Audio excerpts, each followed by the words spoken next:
Hi, I'm Eshkalar, and I'm the world's greatest Canadian wizard. And if you don't know why that's funny, then you're not Canadian. So, I'd like to talk to you today about why there are tales and stories and movies all about wizardry, but you can't make it happen here. It can't happen here. So, anyway, here's why. Magic, as I understand it, as the world's greatest Canadian wizard, of course, I don't come from around here, though. I came from another continuum. Now, magic is produced as a standing field when a certain element or one out of a very small range of elements, which we call the magiocentric elements, uh, when they break down, just like radioactive elements break down and release neutrons and photons and all these energetic cascades that create the heat that we use to boil water and blow it on a pinwheel and generate electricity. That's, that's how it works. Anyway, these metals, these particular elements I'm talking about, that when they break down, they give off a different particle, one that you can't detect in your universe. This particle is called the Kel. Now, the Kel creates, en masse, in a certain density, creates a standing magical field, rather as if the Higgs were the closest we can get to a graphic representation of a standing gravitic field. Well, this is the same thing with the Kel.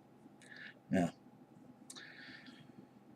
the higher the Kel concentration in any given area, the easier it is to do wizardry, the less exhausting it is on the mage. And the higher the level of spell, the more complexity of spell, and the more magic stored in that spell to do the work can be attained.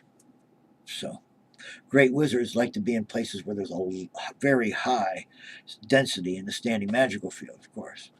That's over where I used to live, and I'm trying to get back. So, anyway,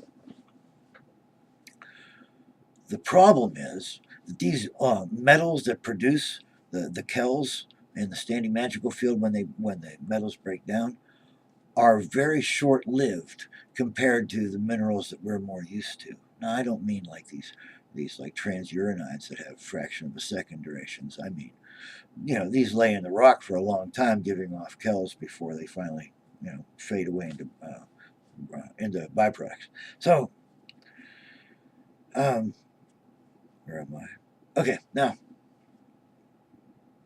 because of this, the universes that are magical, what we call the Myriad Ways, all the potential universes, you might call them quantum universes. But along the Myriad Ways, there is a whole band of universe potential.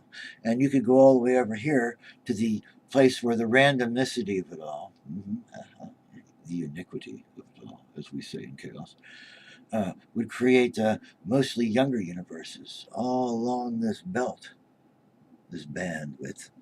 All the way over to here, you have universes that the random fluctuations that create differences in universes made these universes older. So, these metals that break down and release Kels that create the standing magical field tend to predominate in younger universes, and they tend to be missing from older universes. And my universe, the one I come from, where the wizardry is wild, is a younger universe, where the universe that you live in, which is dominated by physics, and you can't even get magic if you put a quarter in a machine, it won't happen. Though I did see the 10,000 fireflies. You push the magic button. I want that keyboard. Anyway, so you don't have magic. And that's why I could do wizardry in the old world. But even I can't do wizardry in your world. There isn't a high enough density of Kels in the standing magic field. I hope that made some kind of sense because I want to post it. I'm getting bored.